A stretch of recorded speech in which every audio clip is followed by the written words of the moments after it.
Bonjour à tous et bonne année 2017. J'espère que vous allez bien et que les fêtes se sont bien passées. Pour débuter cette année 2017, je vous propose une petite vidéo spéciale des principales nouveautés qui nous attendent cette année dans les parcs d'attractions. On est parti? Allez, let's go! Allez, on commence avec la France, c'est le parc Disneyland qui fête cette année ses 25 ans. Alors pour l'occasion, grosse rénovation dans les parcs et dans les attractions. Le Star Tours a lui déjà fermé depuis un petit moment, il subit donc une rénovation complète à la fois en thématisation, mais aussi en simulation. Même sans pour le Space Mountain qui vient tout juste de fermer ses portes et qui va lui être transformé en Hyper Space Mountain avec un changement de thématisation version Star Wars. Et bien évidemment, comme je l'avais mentionné dans ma précédente vidéo, il y aura aussi le changement des trains tant attendu. Dans le reste du parc, il y aura aussi le nouveau show projeté sur la Tour de la Terreur qui sera sous le thème de la Force. Là aussi, donc pas mal de choses à découvrir dès le mois de janvier. Donc voilà, quelques petites choses sympas pour Disneyland qui annoncent le retour des parcs en pleine forme et complètement opérationnel. On reste en région parisienne avec le parc Astérix qui inaugure cette année une nouveauté, Pégase Express, qui se trouve être un coaster familial. Pas de grosses sensations au rendez-vous comme Osiris au Tonnerre de Zeus, mais quelques petites surprises à découvrir donc en avril-mai 2017.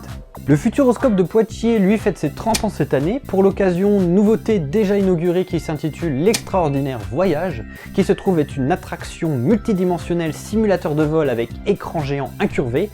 Tout un programme que vous pouvez d'ores et déjà tester. Je termine en France avec le parc français suivant. Quelques petits soucis à prononcer le nom. Rassurez-vous, ce n'est que le début, je vais parler en anglais juste après. Vous allez vous régaler. Alors, on est parti. Je termine donc en France avec le parc français Frépertuis City. Le parc Frépertuis City qui envoie du lourd cette année puisqu'une tour de 66 mètres gisera dans le parc avec une superbe thématisation ayant pour nom Golden Dwellers. Là où c'est intéressant, c'est que c'est une tour de chute qui est unique en Europe puisque vous serez lâché dans le vide à la fois assis, debout et debout légèrement incliné. On s'éloigne un peu à l'échelle européenne avec le parc de Bellward qui va ouvrir cette année un Dueling Alpine Coaster. C'est pas ce qu'on a l'habitude de voir dans les parcs d'attractions, généralement c'est plus en montagne qu'on peut voir ce genre d'attraction. C'est tout simplement un rail métallique dans lequel vous êtes de façon individuelle ou par deux je crois, dans des petits wagonnets. Et voilà, donc c'est en soi assez rapide et intéressant. Bon, pas de grosses sensations là non plus, mais voilà, une course entre coasters, c'est très sympa. J'ai envie de dire que le meilleur gagne. Qu'est-ce qu'on a après? Ah oui, cette année c'est la bonne pour Plopsaland qui va enfin pouvoir ouvrir AI2. C'est Heidi. Le Wooden Familial Coaster qui devait ouvrir déjà l'année dernière mais qui n'avait pas pu puisque les voisins s'étaient plaints de nuisances sonores lors des tests du coaster.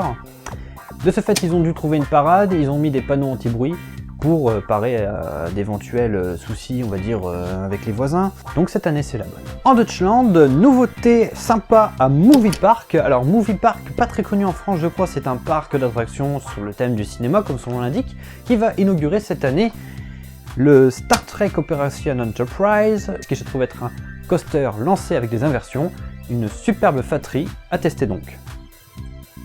Je fais aussi un petit point sur Europa Park qui cette année ouvre Projet V, là aussi un simulateur de vol à son entrée. Par contre Europa Park c'est vraiment l'année prochaine où il faudra suivre tout ça de près puisqu'en 2018 et 2019 ils vont ouvrir leur deuxième parc qui est un parc aquatique.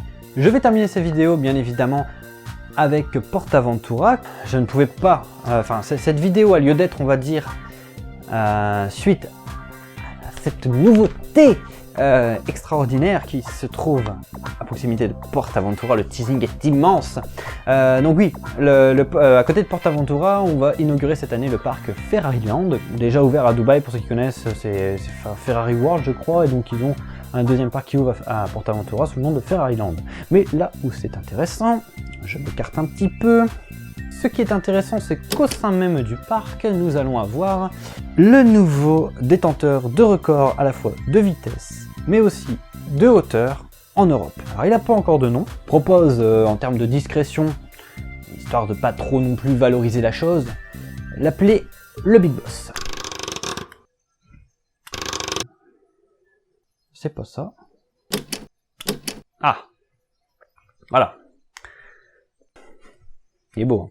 Alors, Ce nouveau coaster, donc qui n'a pas encore de nom, que j'appelle Big Boss, va donc giser à plus de 110 mètres de haut. C'est vraiment l'attraction attendue par tous les coaster fans et même les gens, les personnes qui veulent aller vraiment tester un truc énorme en Europe. Je pense que c'est en Espagne que ça va se passer.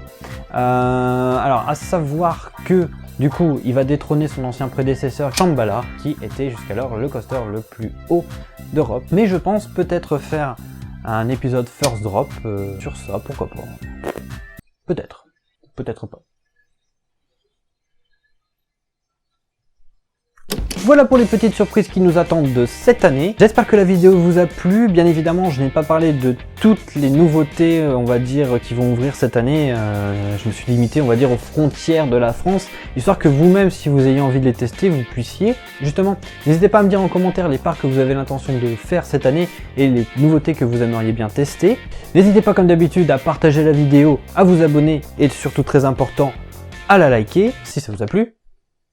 Bien entendu. Moi en tout cas je vous dis à très bientôt pour un nouvel épisode de First Drop et je vous souhaite de bons rides pour 2017.